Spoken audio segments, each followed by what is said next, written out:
mas tendo essa responsabilidade de trazer aqui um estudo que seja concernente à obra do Senhor. Eu acredito que muito foi falado aqui, e agora nós se tornamos uma testemunha de tudo aquilo que nós ouvimos, de tudo aquilo que nós aprendemos, e hoje a gente vai falar justamente acerca desse tema, sendo testemunha na comunicação do Evangelho. Porque é de suma importância não somente nós ouvirmos a palavra, mas praticarmos essa palavra, mediante tudo que nós aprendemos, mediante tudo que nós ouvimos. Então hoje a gente vai falar um pouco acerca de ser testemunha do Senhor. Não é testemunha de Jeová não, mas é de Jesus mesmo. Amém? Abra sua Bíblia em Atos dos Apóstolos, capítulo de número 1, verso de número 6, até o versículo de número 11.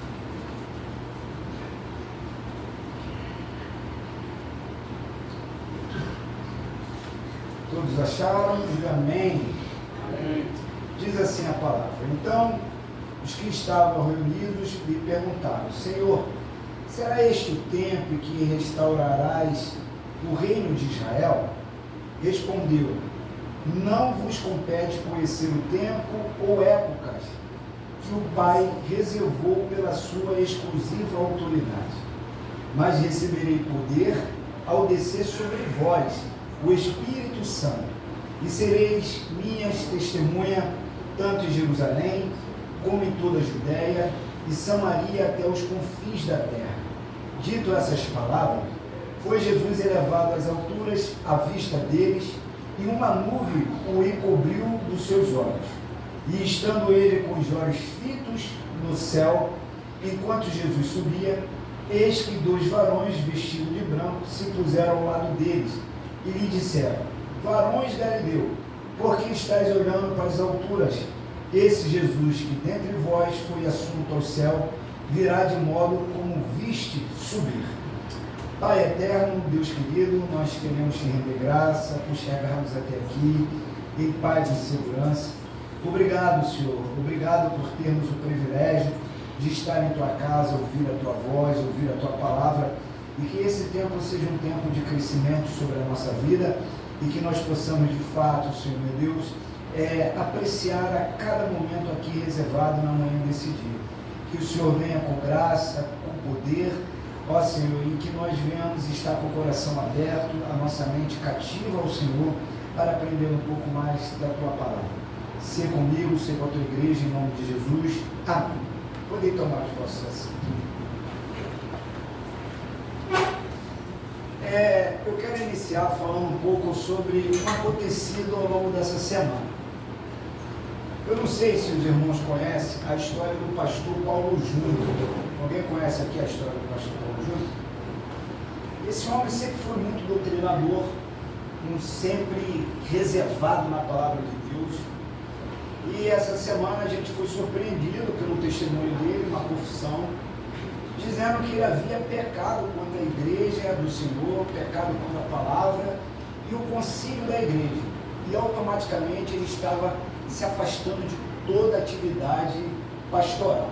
Ou seja, o pastor Paulo Júnior, ele carrega o título de pastor, mas não estará mais no exercício do pastorado. E a pergunta que se faz é: que tipo de pecado o pastor cometeu para ele se ausentar por uma comissão do cargo pastoral? Pelo incrível que pareça, não foi adultério, não foi roubo, não foi nada que desabonasse a sua conduta social, mas foi algo que isso me chamou a atenção, sobre abuso de autoridade. Tremendo século XXI, a igreja e o concílio da igreja resolveu punir o pastor porque sentia que nele havia um abuso de autoridade. E o fato é que o pastor Paulo Júnior, ele de uma maneira muito humilde, ele veio diante das câmeras e reconheceu realmente que ele era um pouco exacerbado na doutrina e pesava de maneira muito forte sobre a comunidade, sobre a igreja, sem ter a temperança que o apóstolo Paulo instruiu a Timóteo. E isso é extremamente louvável, porque de fato a gente olha que a partir da atitude desse homem, ele mostra um exemplo para todos nós. Todos nós estamos sujeitos a determinados tipos de disciplina.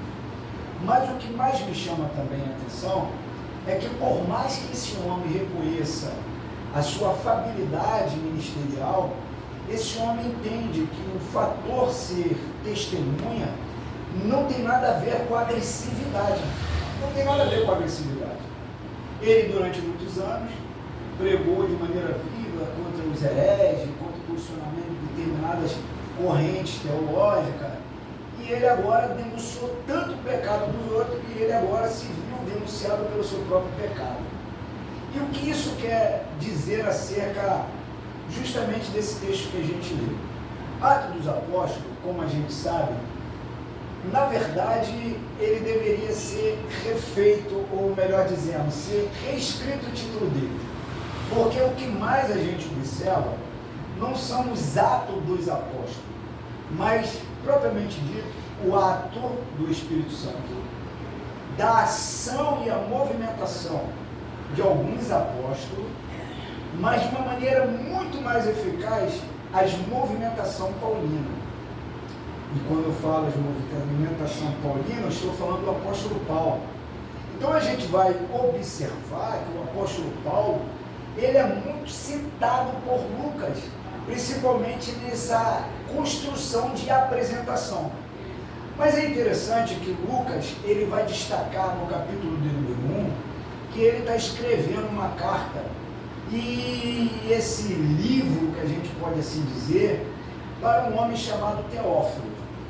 Teófilo, ele recebe esse relato de como o Senhor Jesus ombrou determinados milagres ou determinados feitos e as ordenanças que ele passou para os discípulos, chamados discípulos de Jesus.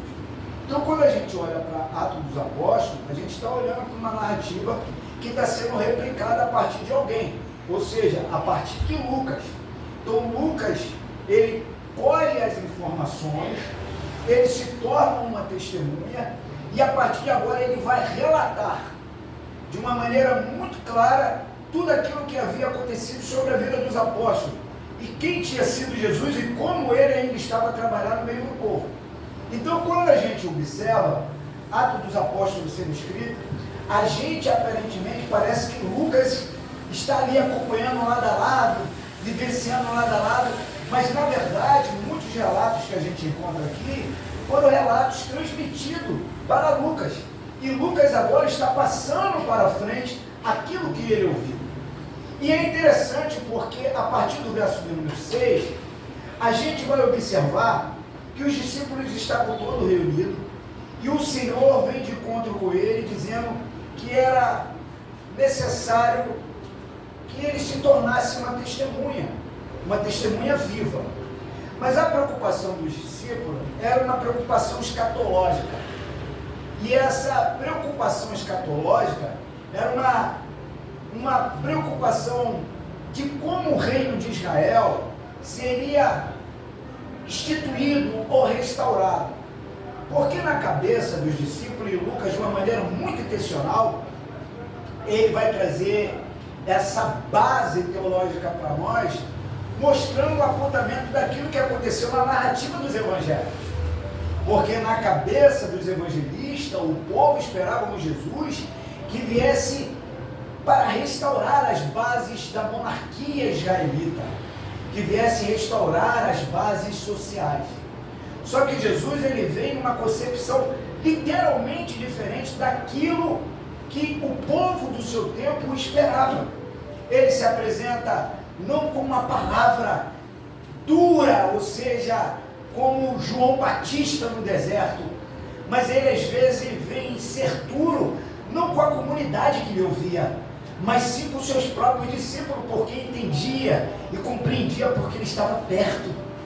Então, Jesus começa a pregar de uma maneira muito viva, eficaz, mas também muito positiva. E Lucas vai iniciar Atos dos Apóstolos, mostrando a preocupação dos evangelistas com o conceito de restauração de uma monarquia israelita.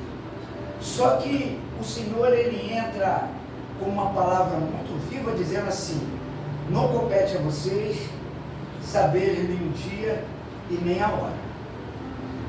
Se a gente usar esse conceito de não competir a cada um de nós, a gente vai olhar e apreciar tudo que está em nossa volta: mortandade, pornografia, jovens sendo mortos, criança sendo literalmente roubada a sua infância, e o ciclo de maldade aumenta-se cada dia. E a pergunta que a gente faz, como os discípulos fizeram: Senhor, quando será a sua volta? Porque tudo já está instaurado aos nossos olhos. Mas a gente espera tanto essa volta de Jesus, no conceito de agora vai, Jesus vai voltar aí, irmão. Jesus está chegando, irmão, porque a cada dia está pior as coisas. Café R$35, picanha que não é picanha, virou músculo, não é verdade, irmão? Tem que ter força para conquistar ela. Tudo no mercado caro, as inflações disparam, governo corrupto, juiz corrupto, cada um julgando a sua própria causa, ao seu favor, e o povo perecendo. Isso não é só política, isso é escatologia. Quando a gente olha para o Apocalipse, João também está vivendo um tempo assim, parecido com o nosso, dificultoso, de labuta, aonde os valores tinham sido corrompidos, aonde o escândalo na igreja, irmão, tomou conta da mídia, aonde a gente observa, ouvir falar da igreja, e para muitos já não leva mais crédito. Mas o Senhor diz: não compete a vocês a saber nem o dia nem a hora. Mas o que compete a nós? Essa é a pergunta que a gente deve fazer para Deus. E o Senhor vai dizer: o que compete a nós é sermos testemunha dele. E ser testemunha de Jesus vai conflitar literalmente o nosso posicionamento. Porque existem dois tipos de leitura para ser uma testemunha: de quem te convoca e de quem te ouve. Porque não cabe somente a gente falar de Jesus, cabe também as pessoas assistir como nós falamos de Jesus, e se o nosso testemunho está correspondente com aquilo que nós declaramos. Agora, a paz, meus senhores. Aí vamos para o texto. Ele vai dizer assim: ó, eu vou enviar vocês para Jerusalém. Para Jerusalém. Talvez na cabeça dos discípulos, Jerusalém era o ponto central da religiosidade. Jerusalém é o centro comercial. Jerusalém é o centro da religiosidade. Mas o Senhor está enviando esses discípulos para dentro de um centro religioso. Vamos abrir a nossa Bíblia? Abra a sua Bíblia em Mateus 21. Mateus 21. Vamos lá. A escola bíblica a gente tem que usar o quê? A Bíblia. Glória a Deus. Mateus 21. Versículo de número 23. Tirei de Mateus, voltei para lá. Quem achou aí, irmão? Achou? Então, já que você achou, leia para mim o versículo de número 23 até o 27. Quem achou aí? Chegando ao tempo, acertaram dele, estando na ressurreição,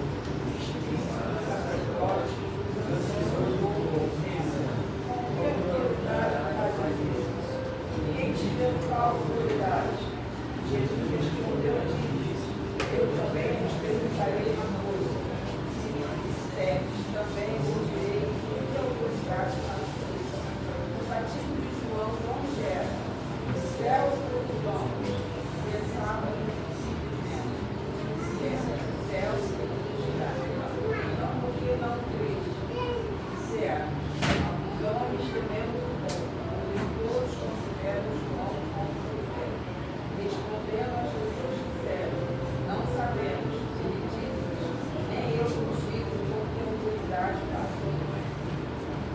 Você observa que nesse discurso aqui, Jesus inicia uma certa justificativa da ação que ele está tendo. Ele está tendo uma ação ali, surge a classe templária, que vai dizer assim, e quem são essas classes templárias? Quem são essas autoridades? Vai dizer, os principais sacerdotes e os anciões do povo. Jesus está fazendo aquilo, meus irmãos, que nós como igreja deveríamos fazer e ser indagados pelo povo. Só que a gente observa que no capítulo de número 1 de Atos dos Apóstolos, ele vai dizer, ó, eu vou liberar poder do Espírito Santo sobre vós. Mas esse poder é para quê, irmão? É para a gente só no mistério? É só para o mistério, irmão? Não. Esse poder é só para Xalabacaia, Namanturiácia. É só para isso, irmão? Mas ele coloca a condição que esse poder é para ser testemunha. E ele vai dizer, envio vocês para Jerusalém, Judéia, capital. Lá é o centro religioso. E o que isso quer dizer? Que a nossa mensagem, irmão, vai conflitar o comportamento de muitos centros religiosos. Porque pregar Jesus é confronto, irmão. Confronta o pecado, confronta a mentira, confronta o engano, confronta a heresia. Mas a gente precisa suportar para onde Jesus está nos levando. Você observa, irmão, a gente no Brasil tem um evangelho light, não tem não? Não tem, irmão? Olha aqui a gente porta aberta, irmão, pregando Jesus, falando de Jesus, todo mundo entra aqui que quiser, irmão. Se o rapaz passar aqui, eu falo, resolvi entrar na igreja para ouvir a palavra. Ele vai entrar na igreja e ouvir a palavra. Mas você já viu que as nossas portas estão abertas? Você já observou que no Brasil é muito fácil a gente falar de Jesus? E o resultado de falar de Jesus não está dentro da igreja, está dentro da sociedade. Espera aí, se a sociedade multiplica prostituição, se a sociedade multiplica violência, se a sociedade multiplica engano e corrupção, a pergunta está, aonde está a eficácia do Evangelho?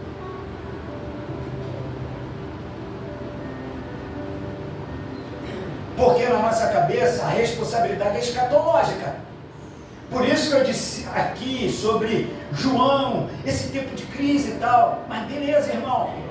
A gente vai ficar esperando Jesus abrir o céu e nos encontrar aqui na terra sem fazer nada?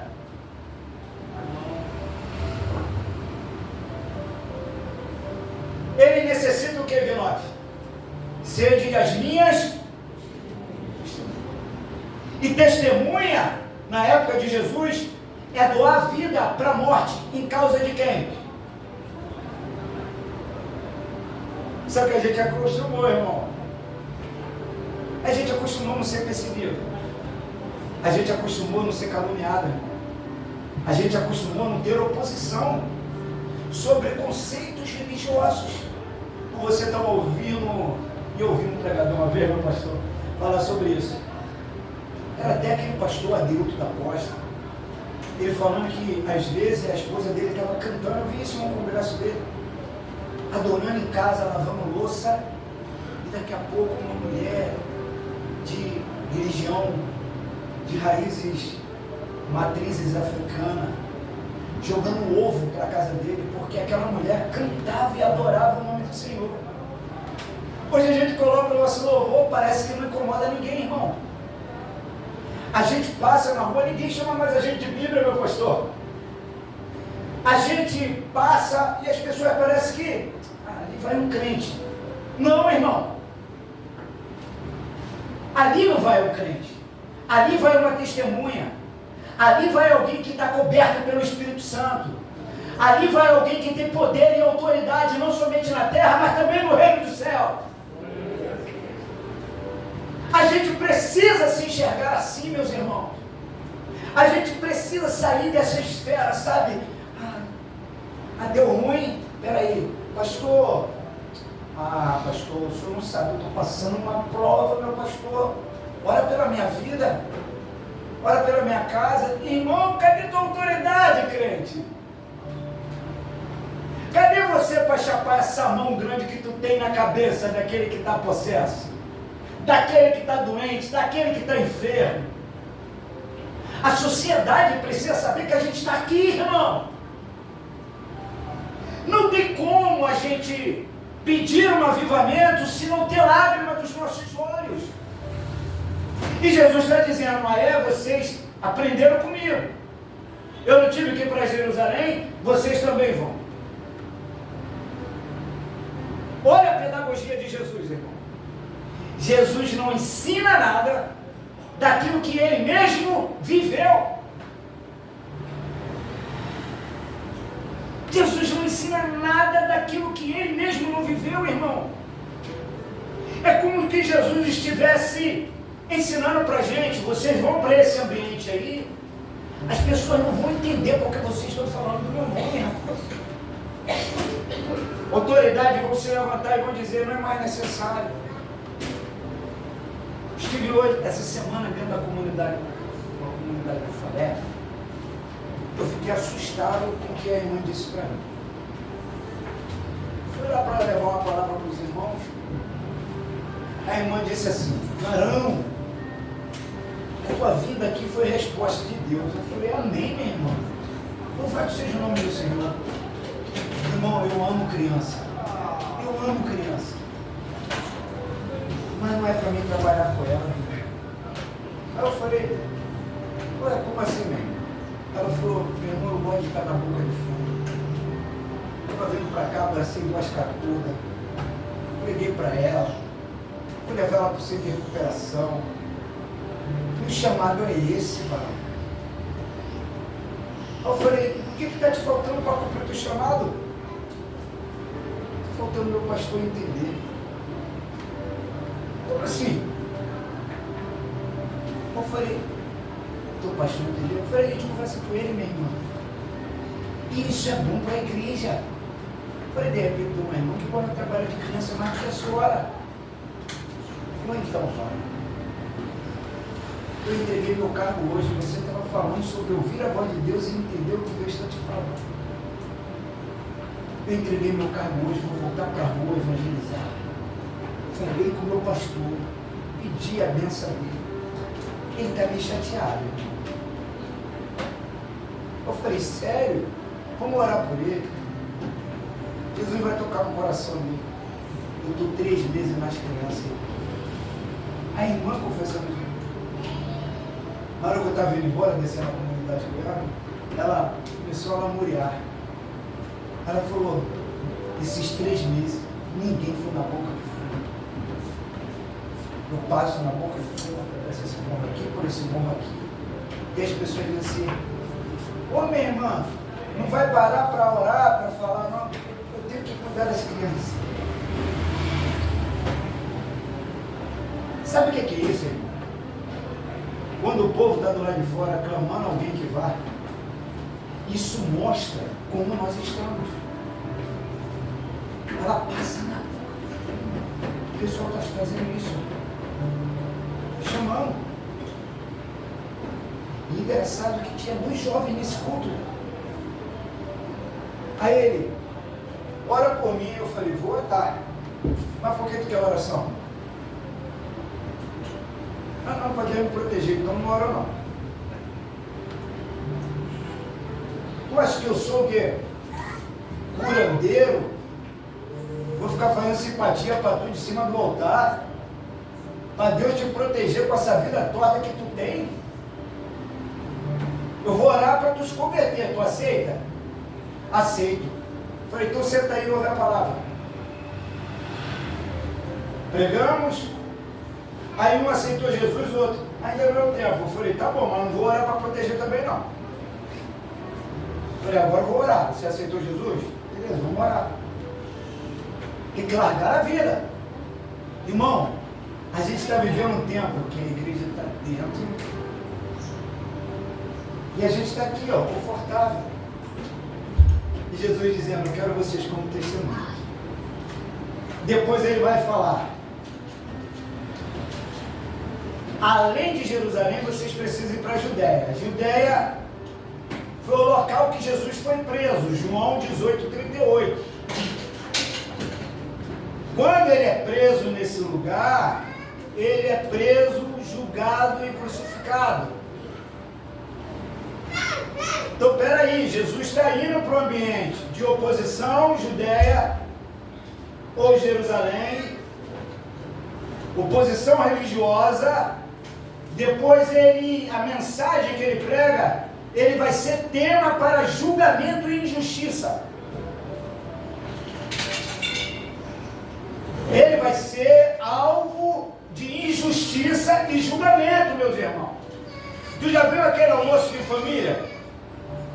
Que tu chama a irmã ou o varão, que 300 anos tu não vê e não é crente da tua família. Aí ele chega na tua casa e ele acha que a tua casa é a casa dele. Aí tu chama para ele almoçar. Vai lá na minha casa almoçar. Tanto tempo que tu não senta comigo. Ele vai, irmão. Só que ele não vai sozinho, não. Ele leva com ele o costume dele. Porque na casa dele ele toma um capilé na hora do almoço. Aí porque ele acha que está na tua casa, ele também tem o direito de tomar o quê? Então, o problema não é, irmão. Parente. Ele se sente íntimo, porque ele só faz isso porque a casa é íntima para ele. Mas quando a gente diz não, tá vendo? Virou radical. Ó, quando bebia comigo lá no passado, não tinha esse problema, era no passado, meus irmãos. Já começa o quê? Nos crucificar. Já começa a julgar. Pelo nosso posicionamento de dizer não. Então, peraí. Para mim, a minha atitude de ser testemunha na Judéia é uma consciência que eu não sou permissivo a tudo que as pessoas me oferecem ou me falam.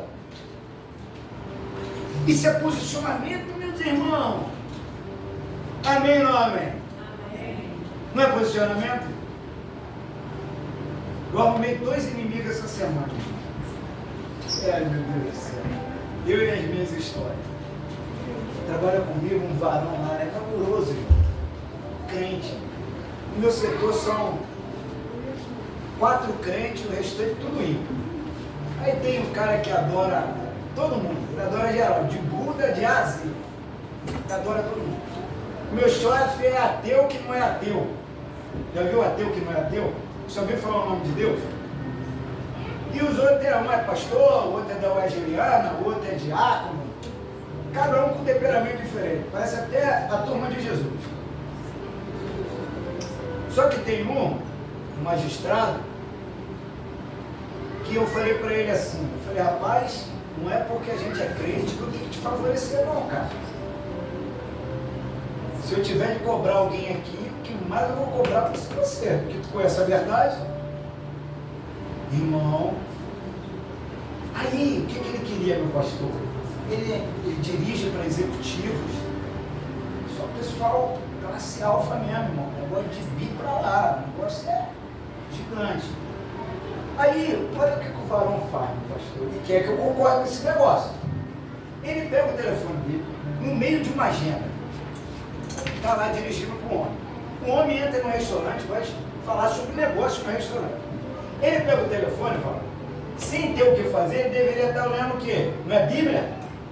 Aí ele pega o telefone e resolveu resetar o telefone, apagar o telefone. Ele apaga o telefone, ele precisa ter um tempo para restaurar o telefone. Mas você não precisa fazer esse negócio? E quem não sabe fazer esse negócio, irmão? Não vai ficar perdido? Aí ele fez o seguinte, entrou no restaurante, foi lá na mesa do homem terra. O senhor, com licença, o meu telefone deu um problema. Deu problema? Não. Ele resetou. Então não foi um problema com o telefone. Ele que causou o problema. E eu estou aqui fora aguardando o senhor.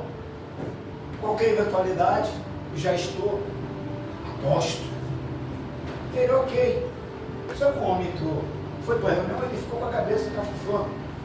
Ele falou assim, fulano, chega lá na empresa, pede para comprar um telefone para você. Não é hábito da empresa comprar um telefone. Aí o meu chefe olha para mim e fala assim, Gustavo, compra o telefone para fulano. Eu falei, mas por que, chefe? A gente compra telefone? Ele, então, porque Ciclano pediu para comprar. Eu falei, tudo bem. Aí eu entrei lá, a 15. Esse telefone da Samsung, irmão. R$ 1.300, R$ 1.400, né, irmão? A 15, 5G, 2 chip, meu irmão, igual uma nave. Aí ele pegou o telefone. Tu acha que o crente ficou? Aleluia, Jesus.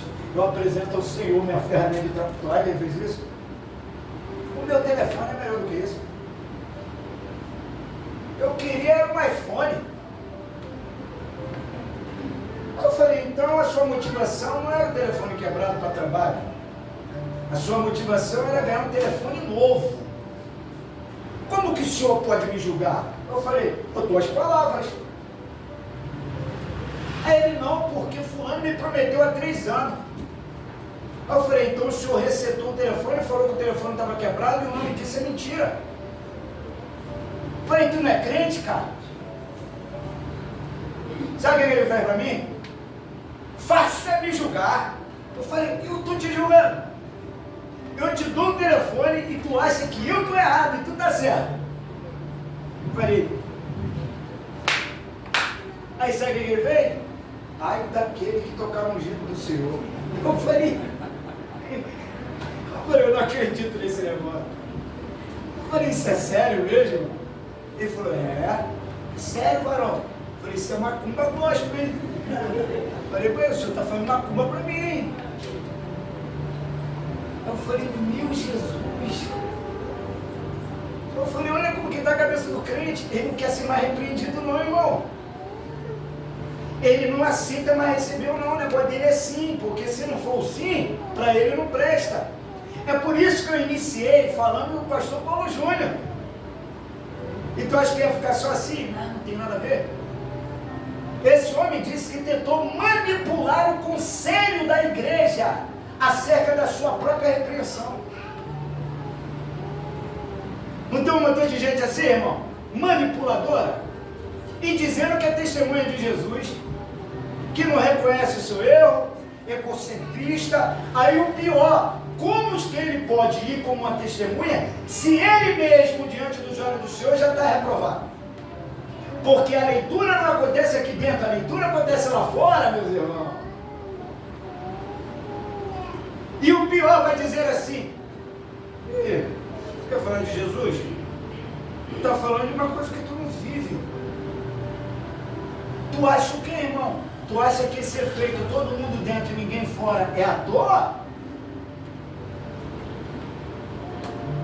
Quem é da década de 80 aqui na igreja? Quem está desde 80 aqui na igreja? A senhora está desde 80 aqui na igreja? Não nessa igreja, em outras igrejas. Tem alguém aqui que é crente desde 80, desde 70? Pode levantar a mão, irmão, que eu também estou dentro dessa faixa aí. Fica com vergonha não, crente. O senhor se lembra que era doutrina até o tutano? Mas você via que o número de escândalo era menor? Existia aquilo que a gente está acostumado, muito milagre na igreja. O pastor dizia assim, ó, não pode. É não e não, irmão, não tinha conversa não. Não tinha desenrolo. Não tinha, eu vou lá para tentar manipular o pastor chamava de Satanás. Arreda-te de mim, Satanás. Não, irmão. Indisciplinável outra coisa. Primeiro banco, todo domingo. EBD. Porque se não tiver no culto de EBD e no culto de doutrina, a pena volta do zero. Tinha que estar tudo domingo. Aí a gente fala assim, é mão de ferro. Aí beleza, começou a flexibilizar. Aí, portanto, flexibilizar, hoje em dia, o local de oposição não é fora, irmão, é dentro. Porque o que a gente ouve da palavra confronta como nós estamos. Aí a gente diz, palavra dura. Não. Quem é esse varão aí? Se formou um monte de teologia, já pode chegar aqui, falando esse tipo de coisa, eu não aceito. Irmão, hoje em dia tem igreja para todo tipo de coisa. Tem para a galera que é colorida, que acredita no unicórnio. Tem para a galera do surfista, o skatista que fez bermudão em cima do púlpito. Tem para todas as classes, irmão. Mas a casa de Deus é a casa de Deus. E Jesus está dizendo, ó, vou levar vocês para um ambiente de julgamento. Para ser o quê? Acolhido, crucificado, ser morto. Ser morto. Depois, por fim, ele fala sobre Samaria. Um ambiente que quebra as barreiras. Um ambiente que faz um pastor se encontrar com uma meretriz e a vida dessa meretriz ser alcançada. Barreiras sociais. Então a gente sai de um ambiente que todo mundo é igual, que foi alcançado pela mesma palavra, e agora a gente vai invadir um ambiente social de não aceitação, segundo a nossa ótica. Aí eu te falo, você congregaria com um pastor assim? Um pastor, irmão, que faz gabinete com uma prostituta sozinho. Você aceitaria um pastor ou uma igreja? O pastor tem mania de chamar os membros de Satanás. Congregaria, um pastor que falasse assim na Santa Ceia: no meio de nós tem um traidor aqui, hein? No meio de nós aqui tem um traidor aqui. Aquele que eu dei o pão. Aí o pastor desce no púlpito, está todo mundo olhando. Aí ele vai lá, corta o pão e dá o pão. Já sabia. Tu congregaria com um pastor desse nível? Que ele multiplica, ele corta o pão e aponta no meio de todo mundo que ele é um traidor? A gente não congregaria, irmão. Mas essa é a igreja de Jesus. Esse pastor é Jesus. Ele fez tudo isso para ensinar a nós que aqui não é lugar de ferida, irmão. Aqui é lugar de curados. Então a gente não se fere pela doutrina, pelo contrário, a gente é curado por ela, meus irmãos. Se a palavra está te ferindo, é porque ela quer tratar, sarar e cuidar, meus irmãos. Aleluia. Abre espaço para que ela entre em cada um de nós. Deixa ela entrar, irmão. Fazer o que ela precisa fazer. Mas o modelo do século XXI, aquela igreja lá, irmão, e eu venho na igreja assim, o pastor conhece. Paredinha preta, luzinha. É assim mesmo na igreja. No dia que tu for lá, tu vai dizer assim, Gustavo, misericórdia, o que tu está fazendo aqui, igreja? Eu não sei nem porque eu estou lá, mas eu estou lá, vou fazer o quê? Esperando Jesus me dar a ordem. Minha esposa sabe. Eu já falei, eu corto igreja tradicional, meu irmão. Isso pastor não abriu isso aqui, ó. Parede, que coisinha bonita. Eu gosto desse negócio, meu irmão. Segunda-feira eu estava dentro da Assembleia de Deus da Tijuca. Quem conhece aqui sabe como que é lá, meu irmão. As anciãs na igreja, a CIB cantando, os adolescentes cantando, e eu lá no meio do povo. Aleluia, Jesus. E não tem negócio de parar direito. Não, irmão, tem esse negócio não, velho.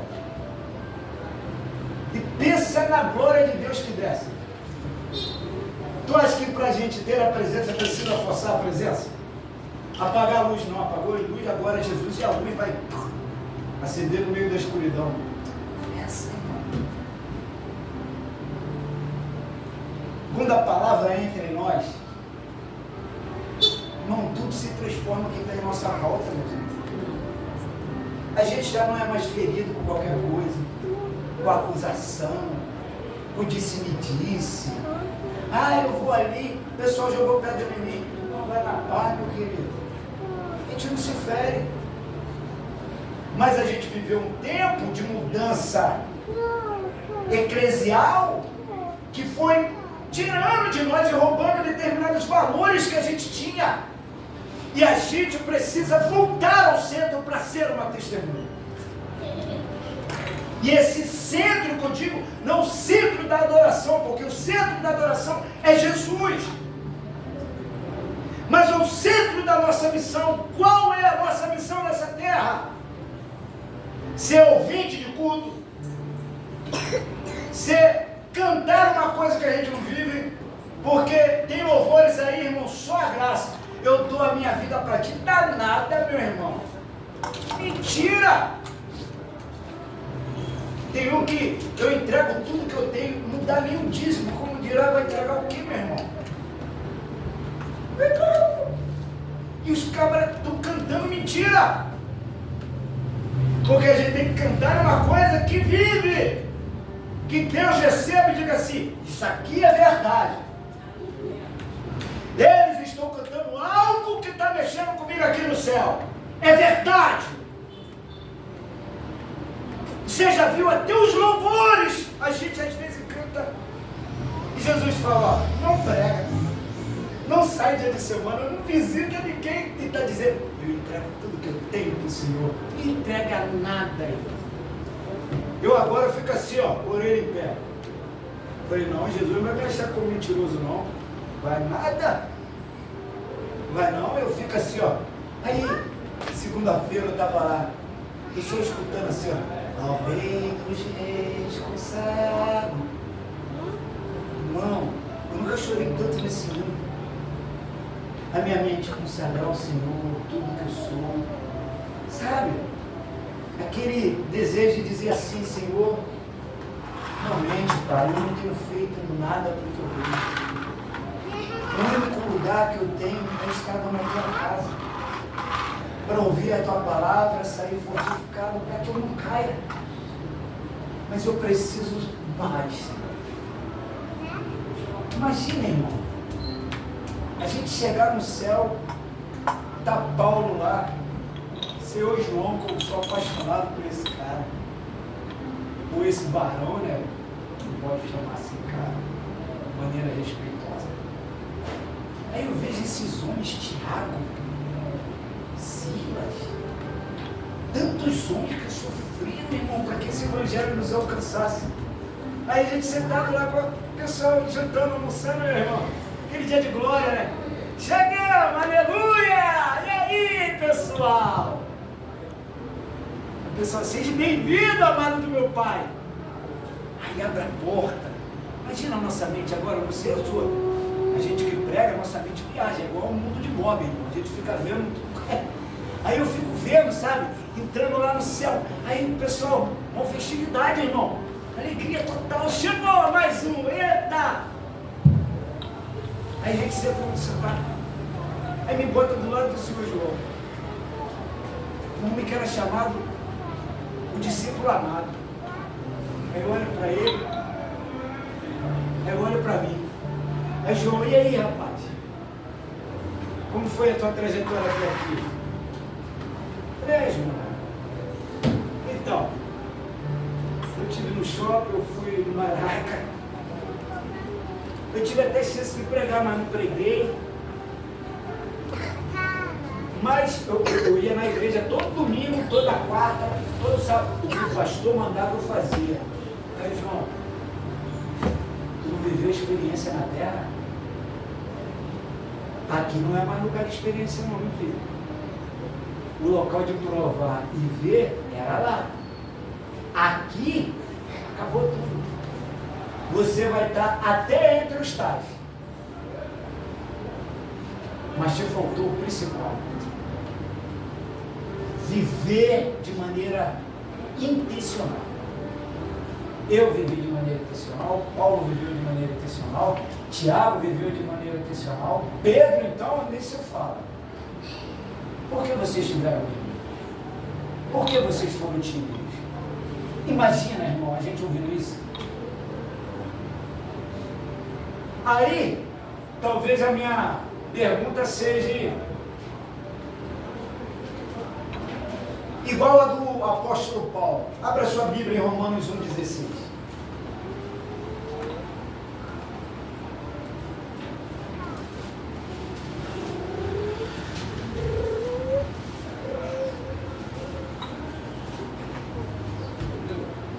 Pode ler, meu pastor. Porque não me envergonho do Evangelho de Cristo, pois ele é o poder de Deus para a salvação de todo aquele que crê, primeiro do judeu e também do grego. Está vendo que ele encerra assim? Primeiro dos judeus e também do grego. Mas Paulo vai dizer, eu não me envergonho. Imagine você, meus irmãos. O apóstolo Paulo, o teólogo da época. Aquele cara que fazia muita coisa errada. Agora esse homem está assim, ó. Vou dar um exemplo aqui. Andando no meio da comunidade, que ele era aceito. Aí ele, agora, de maneira assim, simplória para os nossos dias, é como que ele estivesse andando carregado de uma Bíblia. É claro que não tinha Bíblia na época do Paulo. Mas agora ele está mostrando para todo mundo que ele é alguém transformado. E a primeira condição de Paulo é dizer assim, eu não me envergonho. Sabe o que é a palavra envergonhar, irmão? Envergonhar não é só simplesmente a gente se esconder. Ah, eu tenho vergonha, não. É gerar timidez. É se sentir meio desonrado, meio humilhado. E a gente, por medo de se sentir desonrado e humilhado, a gente não fala. A gente é melhor o silêncio do que falar de Jesus. Porque eu não quero me sentir envergonhado e muito menos o que? Humilhado. Você está vendo que ser testemunho de Jesus é meio complexo? Não é tão fácil como a gente pensa que é. E a gente precisa entender que isso é uma obrigação, meus irmãos, para a nossa vida. Vamos abrir a nossa Bíblia, 1 Coríntios 9, 16.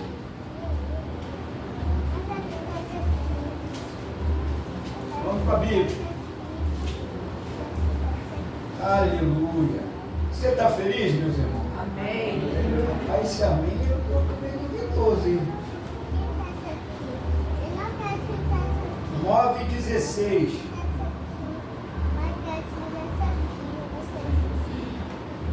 Olha o que o apóstolo Paulo vai dizer. Porque se anuncio o Evangelho, não tenho de que me gloriar, pois me é imposta essa obrigação. Não tem acordo, não tem concessão, não tem a ideia de dizer não vou falar, é uma obrigação. E ele vai dizer, ai de mim, se não anunciar o quê? Eita Jesus! Eu estou falando de Paulo, meus irmãos. Na época de Paulo, meus irmãos. Aí ele vai dizer, eu não anuncio para me gloriar, irmão. Tu já viu aquela ideia? O pessoal apresenta Jesus assim, ó. Olha, irmão, entrei na igreja, minha vida melhorou. Olha, meu casamento está dando tudo certo. Tu não tem noção, Jesus está operando poderosamente. Isso é se gloriando, irmão. Vamos para a igreja, Jesus vai resolver essa tua causa. Você se gloriar no Evangelho. Tu sabe como não é se gloriar no Evangelho? Jesus quer transformar a tua vida. Mas que vida? Espiritual. Quer te tirar dessa lama, quer te tirar desse poço, dessa escuridão, te trazer para a luz. Palavra do Evangelho, palavra do Senhor, meus irmãos. Mas a gente não prega para as pessoas que se transformam. A gente prega para que elas se confortem. E isso não é pregação do Evangelho. Meu Deus do céu. O Evangelho confronta a gente, meus irmãos. O Evangelho mexe com as nossas entranhas. O Evangelho gera em nós uma obrigação, que não é um dia, não é uma reunião, é uma vida. É uma vida. Não passe a sua vida sem pregar o Evangelho e anunciar as boas novas. Faça valer o título que você carrega, que eu carrego, meus irmãos. O título de cristão. O título de cristão. Eu abomino essa galera que há pouco está do Evangelho. Eu não me identifico com esse negócio, irmão. Pode falar, meu pastor. Oh, glória a Deus, alguém levantou a mão, parece que sou eu que falo aqui, né? Em nome de Jesus, irmão. Pode falar, meu pastor. Não, fica à vontade. O senhor deixa pensando aí sempre uma coisa afirmativa, traz para o futuro. Algum disso, quando o senhor iniciou, referiu sobre a vida do pastor Paulo Júnior. Então, essa foi uma situação mentira, etc. Mas aqui em Isaías, falando 43, versículo 18, não lembrei das coisas passadas, e nem das coisas antigas. Eis que farei uma coisa nova, e agora sairá a luz. Porventura não sabereis? Eis que porei um caminho novo no deserto e rios que é. Então, como o pastor se encontrar detido, se a palavra de Deus está nos despertando para se lembrar das coisas passadas? Isso não é novo, continue. Amém. O Senhor disse, eu cheguei à conclusão. O Senhor disse que ele, porque se contradisse a isso? Referindo sobre o pastor que era o seu pastor, se encontra detido, parado, quase no futuro, no passado. Ah, sim. Eu entendi o que o Senhor está dizendo, que ele reconheceu eu e a partir dali uma nova vida. Exatamente. Mas sabe o que aconteceu? E é boa a sua colocação, tá? Parabéns. Olha o que ele fez, irmão. É por isso que eu achei bonita a história dele. Sabe aquela humildade, irmão, de dizer assim, eu preciso parar para ser discipulado? Foi o que ele fez. Só que ele fala, né, que por ele parar, ele não vai estar pregando, porque ele não vai estar ensinando, mas ele quer sentar para ouvir, para aprender. Eu achei louvável. Só que o Senhor está dizendo, e realmente é positivo. Hoje, por exemplo, a igreja do Calvário, ele não vai fazer mais parte do pastoreio de lá. Ele disse isso. Então, automaticamente, ele vai seguir uma... Não é que ele vai seguir uma nova doutrina, não. Ele quer, primeiro, corrigir todos os seus erros, reconhecer, ter esse tempo de reflexão onde ele errou, para que ele possa voltar de maneira curada. Por mais que ele tenha sido réu, confesso, mas ele ainda quer voltar de maneira curada. Mas o Senhor está certo na sua colocação. O Senhor está certo, eu concordo também. Eu acho que ele é um grande expoente, principalmente para essa geração, para a gente ter ele silenciado, né? Pela questão do pecado, mas eu também olho pelo outro lado, do discipulado, então, dos dois lados também é válido. Eu concordo plenamente com o senhor. Pode falar, minha irmã. Isso, se vão participar, gente. Os jovens que estão aqui, vocês que são teólogos, que a galera gosta de teologia, fala aí, galera. Ele vai gerando um tom, né? Isso. As palavras para a igreja. Isso. Foi pesado demais. Pesado demais. Porque, na verdade, né, a vida desse homem sempre foi alguém que a gente, e ele disse o seguinte, aquilo que ele estava sendo no culto, estava também sendo em casa. Só, meu irmão. Imagina em casa, a pastora aqui, né, o nosso pastor, né, pastora? Aí, pastor doutrinador. Pastor aí, irmão! Tá, e pá! Ele chega em casa, mesma coisa. Não, né? Eu sou o pastor dessa casa. Quê? Aleluia! Meu irmão, que isso? Você tem que... A gente precisa ter temperança na obra. A gente alcança muitas pessoas pelo nosso testemunho. E é legal isso, porque as pessoas vão olhar para a gente e ver Jesus na gente. Pedro, aquele cara rude, sabe? Aquele homem pensado no falar, tratamento, na grosseria. Ele realmente, quando se converte, ele dá umas escorregadas, dá. E a gente vai ver aqui ainda.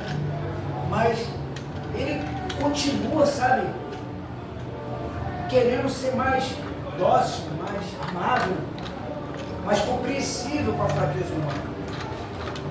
É porque a gente alcança a luz, a gente vê, a gente enxerga. E a gente não está coberto mais pela ignorância do pecado. Não estamos mais cobertos pela ignorância do pecado. Hoje a gente consegue entender o que é pecado e o que não é pecado, não é verdade, gente? A ignorância do pecado para aqueles que ainda não encontraram a luz. O caminho novo, como o pastor disse. Sabe, a luz no deserto, eles não encontraram essa luz.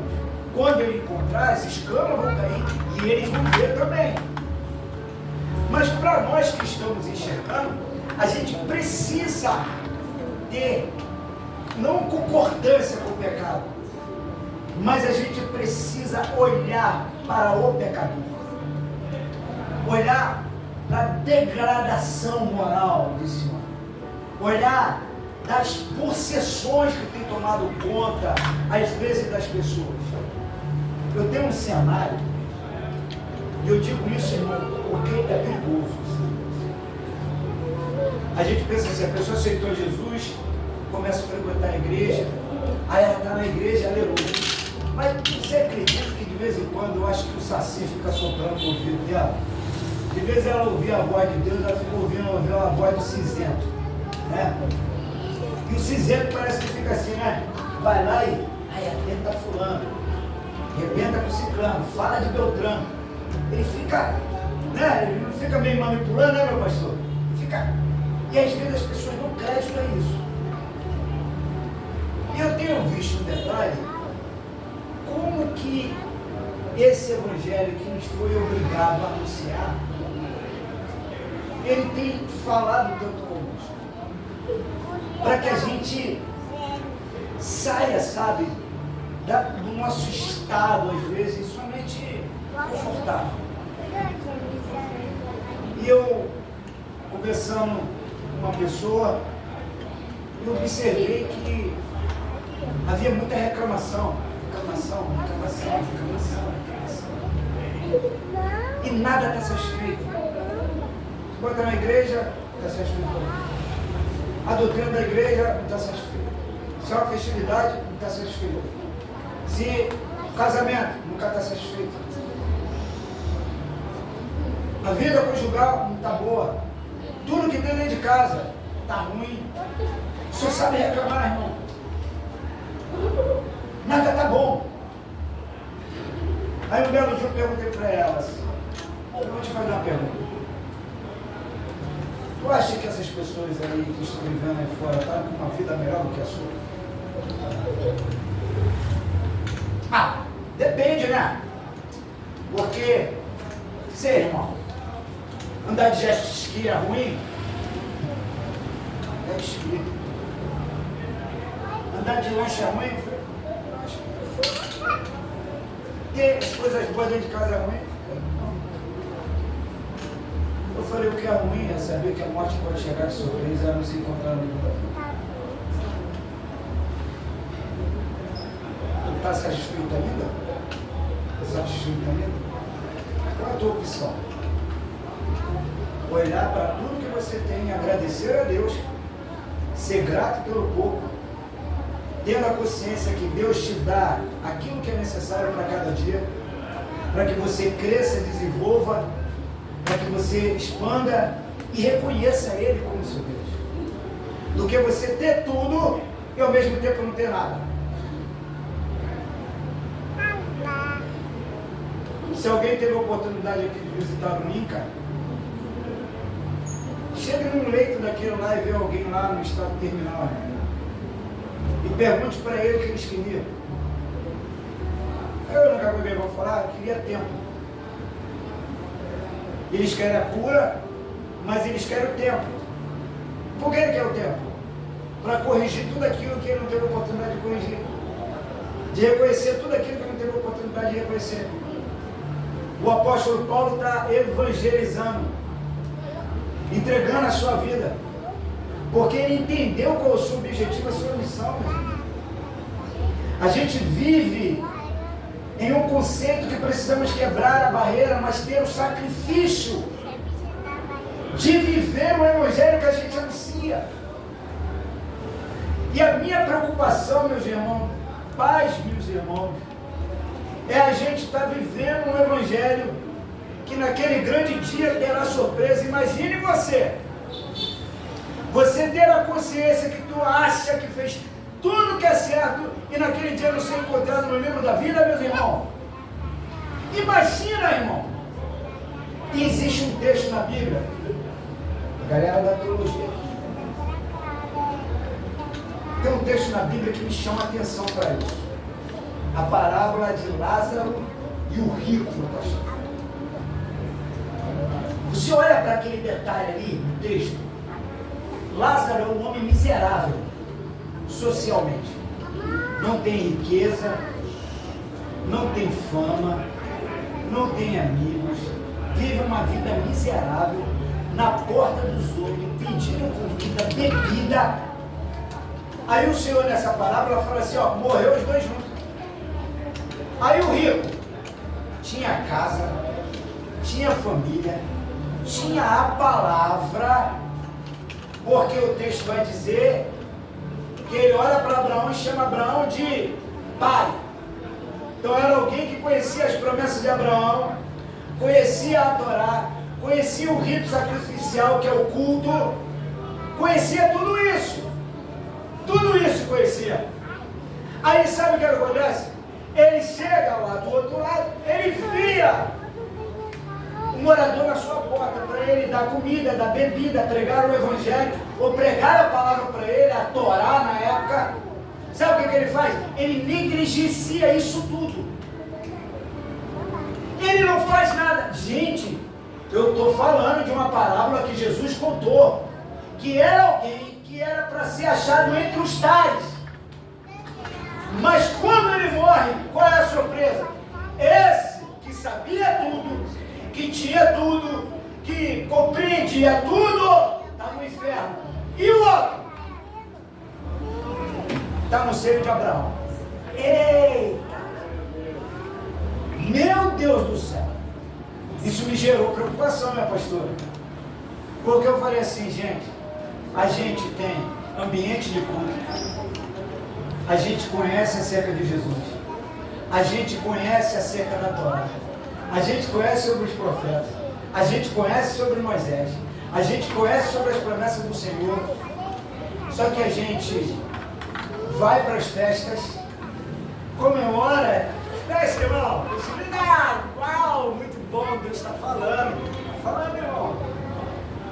E esse homem rico adorava uma festinha, reunia seus irmãos, celebrava, comia e bebia com eles. E o morador está na porta, o que precisa, não somente da vida material, mas também que precisa da vida espiritual, ele passa. Ele vem e vai, como ele não existisse. Aí, olha o que está lá. Um homem rico, morto, varão, no inferno. Está morto. No inferno está morto. Aí ele olha assim para Abraão e chama: Abraão, meu pai. Ô Abraão, foi o seguinte, deixa ele olhar um pouquinho essa aula. Agora o papel está invertido. O que ele não fez em vida, ele quer que os outros, depois da morte, façam por ele. Não tem como não, meu irmão. Abraão, não. Não tem como passar daqui para ele não, meu irmão. Esquece esse negócio. Aí então foi o seguinte, deixa eu ir lá para avisar meus irmãos. Sabe o que Abraão vai falar? Eles têm os profetas, ele tem Moisés, ele tem a lei. Se ele não se converter com isso, esquece. Não é você voltando que eles vão se converter. Caramba, palavra dura, não é, meu irmão? Não é duro esse negócio, não é? É duro. E Jesus dá exemplo claro. O que foi essa história do bom samaritano aqui? A história do bom samaritano é um retrato daquilo que a gente tinha que fazer e a gente não faz. Caramba, terra!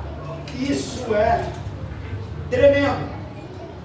E ele vai dizer que essa testemunha precisa enfrentar alguns desafios.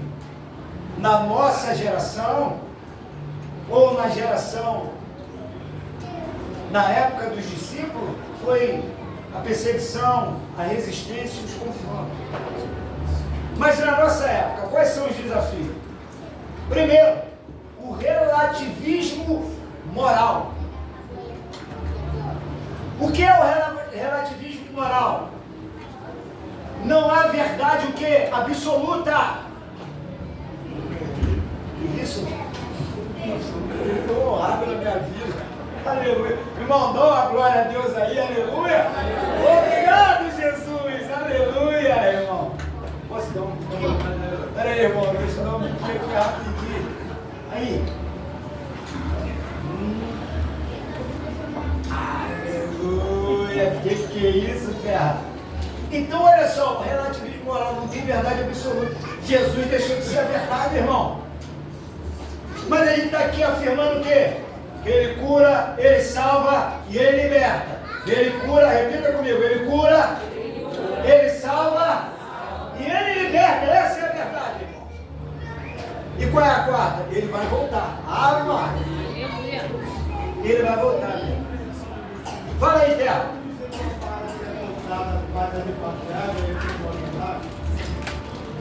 Na verdade, a parábola era em cima da verdade.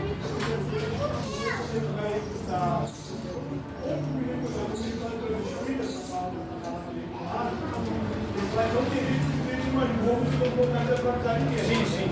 Então, muitos filhos têm muito espírito, né? A gente vai falar da história, mas era uma parábola. É, mas aí que tá. Toda parábola, ela tem uma pedagogia por trás. Então, o que corre por trás dessa parábola é uma pedagogia. É o que Jesus quer transmitir como uma verdade, a ponto que ele seja alcançado. É a mesma coisa. A gente chega aqui e fala assim, irmão, tem um rapaz aqui na porta da igreja, ele está com uma britadeira. Tá quebrando esse concreto aí. Aí eu uso assim, irmão, o rapaz cimentou o concreto, depois fez tudo, deixou tudo bonitinho. Aí eu chego aqui, uma semana depois eu falo assim, meus irmãos, Jesus quebra o coração igual um pedreiro quebra o concreto. De quem a tua mente vai lembrar? Do homem que estava aqui incomodando o barulho, quebrando, não é verdade? Isso é uma parábola. Porque traz uma analogia, um exemplo, a um determinado fim específico para compreensão de maneira mais clara. Jesus usava muito essa técnica e não é uma técnica somente do Novo Testamento. Por exemplo, Isaías, melhor dizendo, Jeremias capítulo 18. Todo mundo aqui conhece. Jeremias na casa de quem? Do Elias. Na teologia, Jeremias na casa do oleiro não é uma narrativa histórica, é uma parábola. Aquele texto é uma parábola. Então, quando você lê Isaías, ou Jeremias capítulo 18, eu não estou lendo uma narrativa histórica, eu estou lendo uma parábola contada dentro do Antigo Testamento. E o que o Senhor faz? Pega a história de um homem, de um vaso, né, sendo construído, do barro que estraga, e ele forma de novo, e ele fala, assim eu posso fazer com a história de Israel. Olha Jesus fazendo um comparativo. Ele está pegando algo da vida comum e aplicando para o cotidiano. Por que isso? E Jesus usa também o mesmo método como um bom samaritano. Né? A religião que afasta e separa, né? Esse cuidado para quem não faz parte também da sua própria comunidade, ele dá esse afastamento. Então Jesus usava muita técnica parabólica, né? Para alcançar o coração daqueles de maneira muito mais clara. Então assim, as parábolas é interessante ser estudado, porque existem parábolas escatológicas, existem parábolas textuais, existem parábolas que elas são expressivas realmente como Jesus fez para alcançar determinado fim e objetivo. Então é legal estudar a parábola. Não sei se fiz entender, deu para compreender, eu só fiquei enchendo um balão de oxigênio aqui. A argumentação também, porque no começo nós estamos caminhando para uma escatologia no final, né? Não tem nada toda, a gente está sendo julgado, então não temos argumentos desse argumento do tribunal, porque ele já pode argumentar, né? Tem um olhando de profeta e tem a gente. Se ele procurar ele, mas ele não pode ser, então não tem o que fazer. Não tem para onde, é tipo assim, acho que você resumiu até melhor, porque é como que Deus tivesse assim, deu oportunidade para todo mundo, vocês não fizeram, então a partir de agora não tem como mais fazer, então o que resta para vocês é o julgamento. Eu ia falar hoje sobre o Apocalipse, né? Mas o Apocalipse é meio complexo, então assim, não é complexo, é até fácil de falar, mas eu acho que traria um certo conceito, mas vale pelo menos a gente citar uma coisa aqui. Por exemplo, João de Apocalipse, no Apocalipse você vai ver esse João sendo chamado de apóstolo.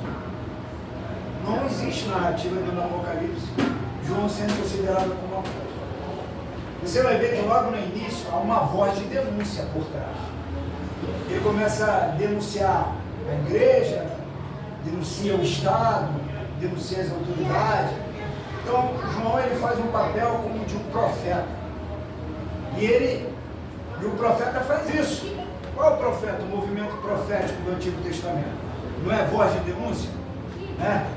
Só que o Apocalipse de João está acontecendo em um período que, como eu disse aqui, as perseguições estão instauradas, a necessidade social, a fome, sabe, o recenseamento e o direito de compra, está tudo acontecendo na época de João. Então, da mesma forma, se a gente for olhar para o Apocalipse de João, nós também já estamos vivendo o nosso Apocalipse. Só que a gente não percebe que está dentro do Apocalipse. E isso é meio paradoxal. Por quê? Porque isso vai mexer um pouco com as nossas ideias de Apocalipse. Porque para nós, sempre foi dito assim, que Jesus virá, vai abrir o céu, né? E todos os olhos vão vir, ou senão a gente vai ser arrebatado, igual aquele filme, né? Deixado para trás. Só fica a roupa, todo mundo sobe. É como que ele fosse um avatar, né? Geral sobe e fica lá olhando, meu irmão, vamos ver que o bicho vai pegar lá embaixo. Só que diferentemente a gente se enxergar dentro do Apocalipse. Você já observou que a gente tem mania de dizer assim, ó irmão, desde que eu conheço a minha avó diz que Jesus está voltando. Mas Paulo também não disse? Os discípulos de Jesus também não disse? João também não disse? Você já viu, e eu quero aqui exemplificar com uma palavra, um soldado de guerra, Ucrânia e Rússia, né? O homem está lá um ano, meus irmãos, pá, tiro, bomba, explodindo tudo em sua volta. Aquele ambiente para ele se tornou o quê? Se tornou comum? Se tornou comum? Escutar tiro de bomba, sirene, para ele é normal, ele continua aqui, ó. Tomando um pezinho. doer. Aí, o couro está comendo lá, meu irmão, pá, e ele está, isso é normal. Agora, escuta e imagine você. Eu te pego aqui em terra hoje, te levo para a Ucrânia. Aí eu te jogo lá no meio da Ucrânia. Aí tu vê lá o caça-passeio. Aí tu, ó, tu não vai ficar assim? E o soldado do teu lado está como? Normal. Um ambiente novo, todo esse ambiente há muito tempo, na verdade, você vai entender que aquilo não é normal. Só que não é normal. O Apocalipse é assim. A gente já acostumou a viver nesse tempo assim, irmão. A gente acostumou a andar na rua, sabe como? Com o celular, ó, atendendo, ó. Se alguém passar aqui perto da gente, tá, já se abaixa. Porque a gente acostumou, irmão. Mas era assim? Então o Apocalipse, a gente está esperando o Apocalipse já está acontecendo para a gente e a gente não está percebendo. Toda a movimentação da igreja, toda a movimentação da sociedade, a movimentação do Evangelho já está acontecendo e a gente não está percebendo. E é por isso que a gente precisa, irmão, ó, acelerar o processo de ser testemunha. Porque a gente precisa ser achado de maneira o quê? De acordo com essa escritura. Irmão, isso é muito importante para nós. Isso é muito importante para nós. E Paulo tem essa consciência. Eu não me envergonho de anunciar essa palavra. Em Mateus 28, 19, 20, a gente vê a ordem universal de Jesus. E qual é a ordem ou o mandato, ou o mandamento universal? Ide por todo mundo. Você está vendo que esse ide é uma indicação e uma ordem direta e global? Ele não está falando ao local, mas ele está dizendo vai. Independente de cargo de religião. É isso. Não é uma prerrogativa do pastor. Não é uma prerrogativa dos presbíteros, dos diáconos. É a prerrogativa de todos. Todos. Essencialmente todos. Então a ordem de ir não é somente assim, eu vou quando todo mundo for. Não, irmão. Não é claro que a gente não vai sair de maneira aleatória. Irmão, vou pregar o evangelho. Vou lá. Não é isso não, irmão. Não é oba-oba não. É preparo. É treinamento. E 2 em 2. Mas há oportunidades cotidianas. Trabalho, vizinho, colégio, faculdade, mercado, ônibus, trem, ninguém pega trem, mas pega metrô. São oportunidades o quê? Diária, diálogo. Eu fico assustado se alguém chegar para mim e dizer assim, eu não sabia que tu era crente. Meu irmão, isso me arrebenta. Porque pode dizer para mim que não sabe que eu sou crente, que meu irmão, está faltando alguma coisa no mínimo, que me identifique como crente, porque se não me conhece como crente, está me conhecendo como quê? Igual a ele? A gente não pode ouvir essa palavra e falar assim, meu irmão, eu sou crente. Eu vou indagar ela, o que te fez olhar para mim e não ver que eu sou cristão? Isso eu falo de comportamento. Isso eu falo de comportamento. E esse comportamento carrega o quê? Uma boa reputação, um bom testemunho. E o bom testemunho, ele vem segundo Paulo instruindo Timóteo, 1 Timóteo 3,7, ele vai dizer, convém também que tenha bom testemunho do que estão de onde? Do lado de dentro ou de fora? De fora, meus irmãos. Então aquele negócio, ou aquela frase que a gente escuta aí, a galera dizendo assim, eu não estou nem aí para o que fala de mim. Cuidado com esse negócio, hein? Cuidado com esse negócio. Irmão, quer falar de mim? Fala, eu não estou nem aí. Deveria estar preocupado. Porque Jesus se preocupou. Ele chama de discípulo e fala assim, a galera está falando aí de mim, mas beleza, e tu diz quem eu sou. Você diz isso. Ele procura entender como que as pessoas estão fazendo uma leitura dele. Ó, se um diz que tu é Elias, outro diz que tu é um profeta. Beleza, e agora? Você, o que você diz? Essa é a pergunta que a gente faz. Se a gente chega para alguém próximo de nós, até mesmo na igreja, irmão, eu chegar para o pastor e falar assim, pastor Isaías, o que o pessoal aí fala de mim? O pastor Isaías, ó, o pessoal fala que é legal pra gente tomar um café, beber uma água, fala pra caramba, né, meus irmãos? Mas o pessoal, aí, o pessoal gosta de você. Aí, eu chego pro pastor, tá bom, pastor, mas o senhor. Aí o pastor vai falar assim, ó, eu faço uma leitura de você um pouco diferente do que o povo faz. Imagina. Por que ele faz a pergunta que ele está preparado para ouvir a resposta? É verdade ou não é verdade? Por que às vezes a gente não faz a pergunta? Porque a gente tem medo da resposta, irmão. A gente tem medo dessa resposta.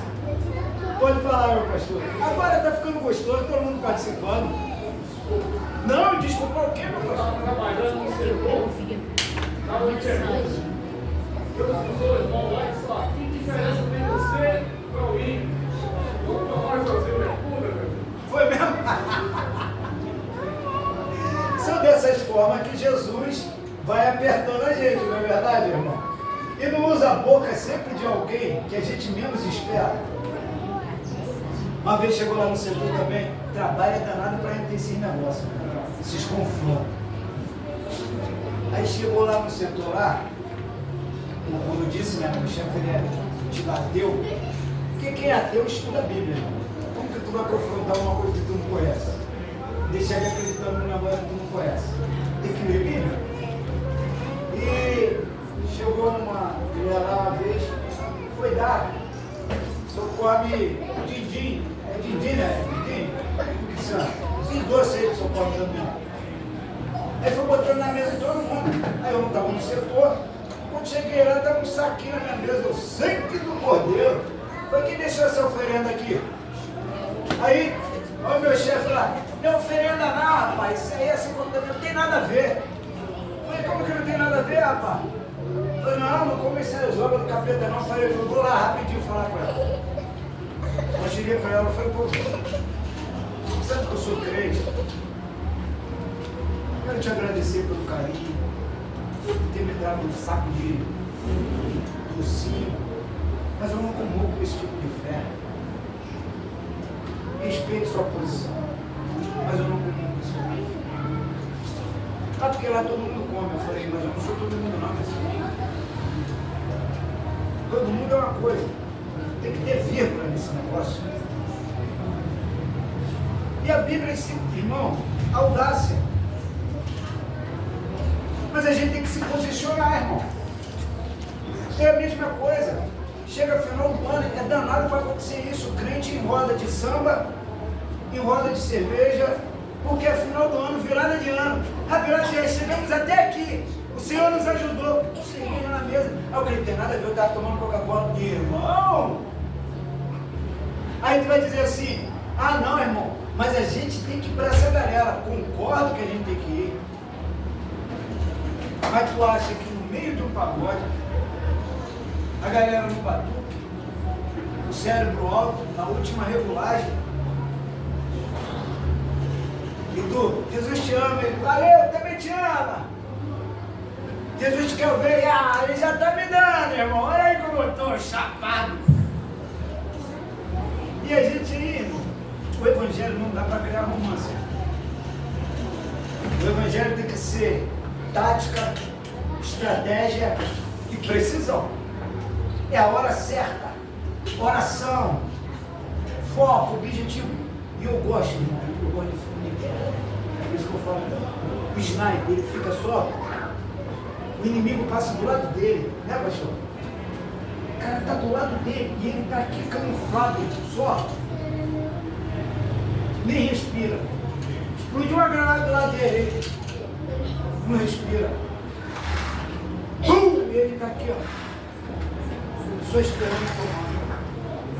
que a gente faz, igual um sniper. Às vezes a gente está dentro do ambiente, a pessoa nem percebe, mas a gente está em oração. Orando, jejuando, se consagrando, e só observando. Daqui a pouco Deus vai falar, igual, né? Pá! É esse. É esse aí, tu vai lá, ó, e começa. Ora pela irmã do seu Joaquim, e vai falando, vai pedindo a Deus uma estratégia, Deus te aproxima, do nada ele senta do teu lado, vai almoçar, e aí tu já começa a conversar, meu irmão, vamos ali, vamos pecorar, vamos embora. E aí, tu vai vir, daí, daqui a pouco tu está sentado com o homem, está conversando com ele, pregando a Jesus, ele chorando e aceitando o nome do Senhor. É assim. Essas estratégias individuais, isso requer habilidade, irmão, e conhecimento da palavra. A gente precisa disso, né, meu irmão? Às vezes a gente está numa UPA, irmão, está todo mundo lá doente, você também está na mesma condição.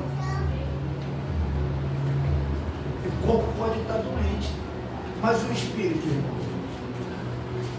é a hora que você está lá e ó, ministra a palavra. Para a gente encerrar, essa boa reputação é um reconhecimento positivo do nosso caráter. É uma pessoa que se baseia naquilo que realmente ela declara da forma que ela vive. Eu quero deixar uma frase aqui de um teólogo, do Moody, alguns já conhecem. Ele declarou, esse grande expoente evangelista do século XX, né, o 19,